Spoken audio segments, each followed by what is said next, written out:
ISKCON में आइए और डाउट क्लियर करिए कि वास्तव में आपका पैसा कहाँ जा रहा है ना। आप तो कभी देते नहीं होंगे तभी ऐसा बोल रहे हैं। दूसरी बात, रिसर्च करवाना चाहिए। जब तक हम रिसर्च नहीं करवाएंगे तो हमें पता नहीं लगेगा कि वास्तव में ऐसा होता भी है कि नहीं होता है। करोड़ों करोड़ों लोगों को यहाँ पर प्रसाद खिला दिया लोगों को, हैं। करोड़ों लोगों को दिल्ली में प्रसाद बट रहा है, डेली मंदिरों में हमारे प्रसाद बट रहा है, इस्कॉन मंदिरों में। वो प्रसाद का पैसा कहाँ से आता है? आप ही लोग देते हैं और वो खर्च होता है ना। वो कहीं विदेश नहीं जाता है, साउथ अमेरिका नहीं भेज दिया। तो आपको रिसर्च करना चाहिए, बिना रिसर्च के कुछ नहीं बोल देना चाहिए, है ना। एक मिथ की तरह एक्सेप्ट नहीं कर लेना चाहिए।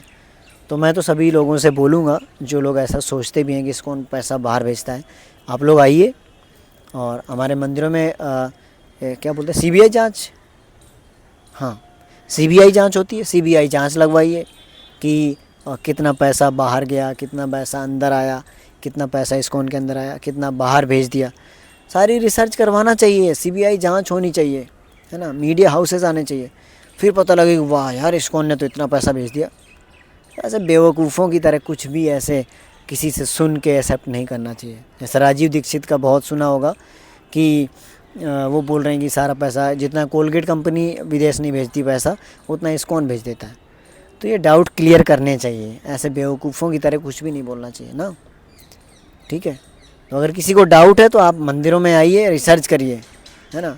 हरे कृष्ण। तो ऐसे बेवकूफ़ लोग मिलते रहते हैं जिनको कुछ जानना ही नहीं है, ना शास्त्रों के बारे में जानना है, ना प्रभुपाद जी के बारे में जानना है कि हु इज़ प्रभुपाद, प्रभुपाद जी कौन है, ना प्रभुपाद जी के बारे में जानना है। किसी के बारे में जानना नहीं है, बस कुछ भी बोल देना है। ऐसे बहुत सारे लोग मिलते हैं मार्केट में।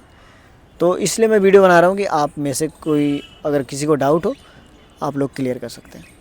हरे कृष्णा।